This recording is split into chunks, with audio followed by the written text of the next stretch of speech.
All right. Good afternoon, everyone. We are joined by head women's soccer coach Nikki Izzo-Brown. We'll begin today's session with an opening statement from Coach, and then we'll open it up to questions using the raised hand feature.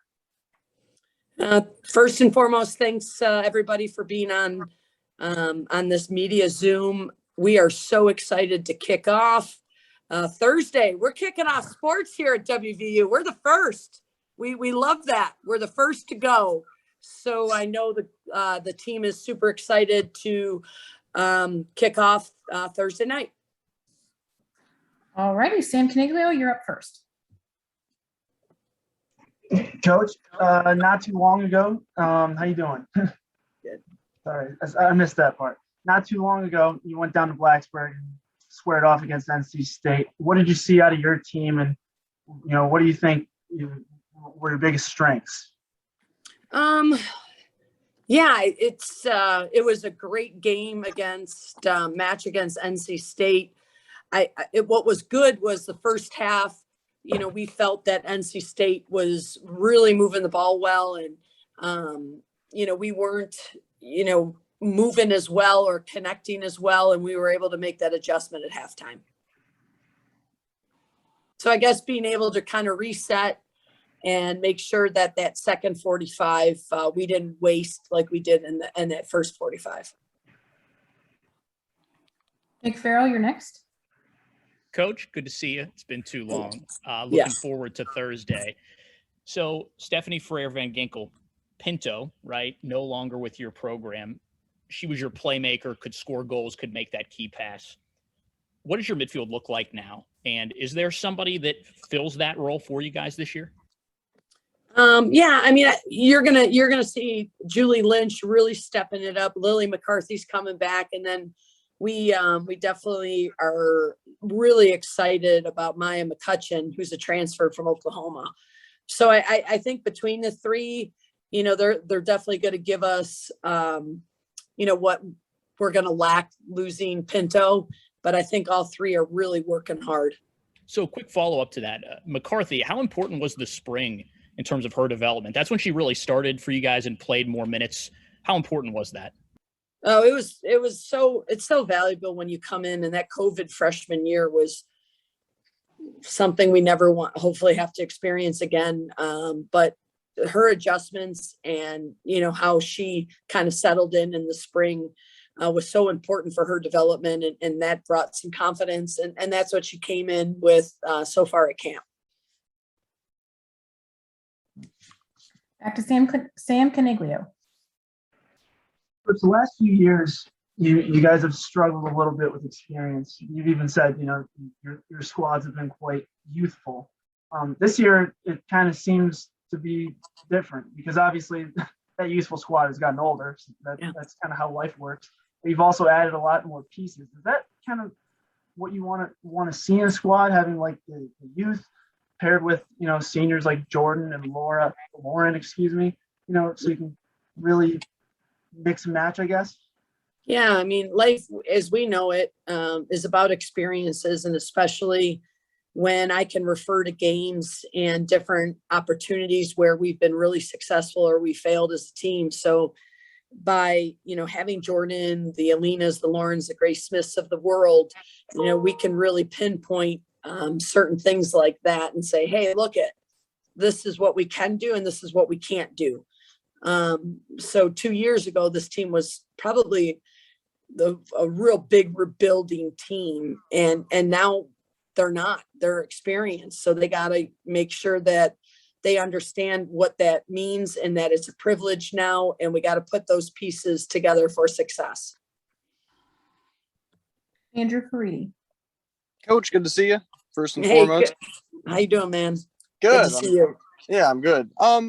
Does this season and where we're at right now, does this feel rushed to you, considering you played in the spring, you didn't get that huge developmental period, which I know you love? So, are you looking at Thursday and being like, man, we're playing soccer again, and it really hasn't been that long? It's so weird. Yes. I mean, and top of it, it was, as much as I hated COVID, and I still do, and it's done so much awful things to our world. I got to train them forever in the fall. Yeah. So that I loved. And, like I said, we're never ready in my mind. Because there's always more to teach and learn and do. So yes, all of a sudden I'm like, literally 3 days, I had to count on my finger, and we're kicking off. Dlesk, man, I hope it's rocking, because we're kicking off.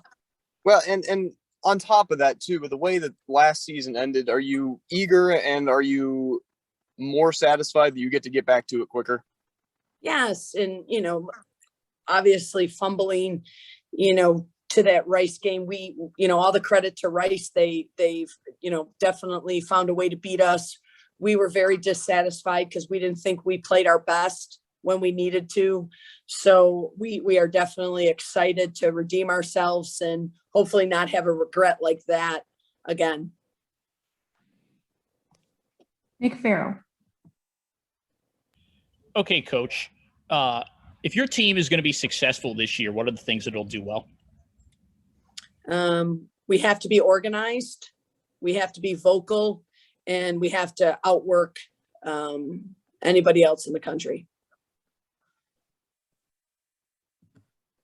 Sam Caniglio. I'm going to piggyback off of Andy's question real quick. So, the sports schedule is it's quite delicate. When it gets disrupted, things kind of happen, especially with athletes and injuries and stuff. And you kind of expressed that heading into the beginning of last season. Obviously, the circumstances are a lot different now that you've been actually playing and training and staying in shape. But do you still kind of have that concern where you just played a season a couple of months ago, and you're coming back and you're starting your full slate back to normal again? Is that kind of crossing your mind? Maybe. Yeah, I mean, I think we were very mindful of that, and really kind of giving the team, a big chunk of time off. Of course, the load and the volume and the intensity was a little different in the spring. So it was always a concern. But, Josh Feldkamp, our strength coach, and our staff, we really wanted to make sure that we took care of the athlete, especially in the month of May. And kind of worked with those concepts going into camp. Andrew Caridi. Yes, you made the point that you guys were the first to get back out there, first to compete for WVU, and I guess first to have fans fully back in that capacity. So all that being considered, how excited are you guys, and what's the chatter like in the room? Yeah, I'm excited. I could tell you the team's even more excited. They are so happy to get in that stadium and compete and make the fans proud and make sure they're doing everything they can to be successful Thursday night. But yeah, they're so excited to get back out and do that because, it was always limited last spring. So hopefully we'll fill up and people will come out and support us. And our final question will come from Sam Caniglio. The coach, you've got kind of a hometown team coming in to kick the season off in Buffalo. Not exactly the U of R, but UB is pretty close.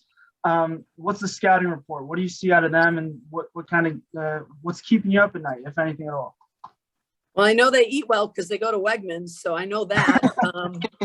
And they're definitely have some Buffalo wings that way, and hopefully they're all Buffalo Bills fans, so I'll like them a little bit more. But besides all that, they're a team that has the talent in midfield. They got a couple players I know that we even recruited, so they have the capabilities to come in and really possess the ball, but also disrupt us and find a way, to make sure that they're going to win the game. So, they have that upstate New York mentality. So I know they're going to have that grit and that fight in them, but also they have a lot of tools that we got to be careful of and make sure that we're very compact with.